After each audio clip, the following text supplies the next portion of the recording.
বিশ্বাস করেন, বিশ্বাস করেন, আল্লাহর রহমতে আপনার ডিপ্রেশন, অ্যাংজাইটি, ঘুম হয় না, এগুলো সবগুলোর 90% থেকে 95% প্রবলেম নাই হয়ে যাবে ইনশাআল্লাহ। আমাদের যে নার্ভগুলো আছে না, নার্ভগুলো এক্সাইটেড হয়। তো এই নার্ভগুলোকে শান্ত করার জন্য আল্লাহ একটা নার্ভের কন্ট্রোল আমাদের হাতে দিয়েছেন, এবং সেই নার্ভটা হচ্ছে ফ্রেনিক নার্ভ। কি নাম বলেন? ফ্রেনিক। এই নার্ভটা যখন শান্ত হয় তখন সে তার পাশেরটাকে, সে তার পাশেরটাকে, সে তার পাশেরটাকে, এরকম করে লক্ষ লক্ষ কোটি কোটি নার্ভ শান্ত হয়ে যায়।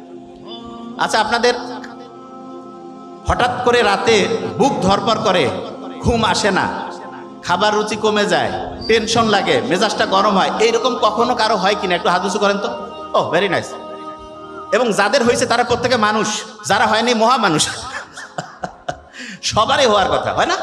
এতগুলো প্রবলেমের একটা হবে না, হওয়ারই কথা। এই সবগুলো সমস্যা কোনো সাইকিয়াট্রিস্ট লাগবে না, কিচ্ছু লাগবে না, জাস্ট দুইটা বুদ্ধি শিখাই দেবো, জাস্ট টু। যখন এরকম হবে কারো কোনো দরকার নাই, আল্লাহ দিয়াই দিছে এই বুদ্ধিটা। বুক ভরে তখন শ্বাস নিব, ধরে রাখবো, ছাড়বো। এখনই নেন, দুইবার, ভালো লাগবে।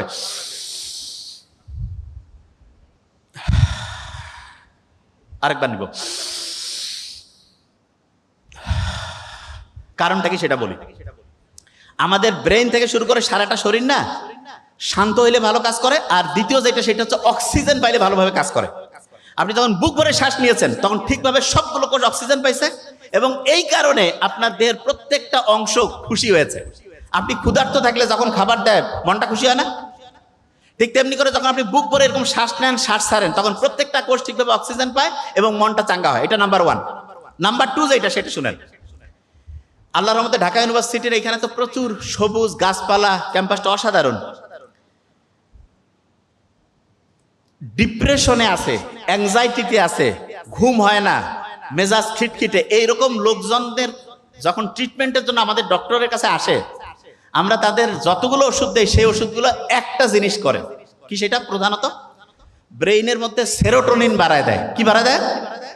সেরোটোনিন। ইংরেজি সেরোটোনিন বানানটা কি দিয়ে শুরু বলেন তো? এস। এস দিয়ে আছে না সান? একজন বলে দিয়েছে সান। সানলাইটের মধ্যে সেরোটোনিন আছে।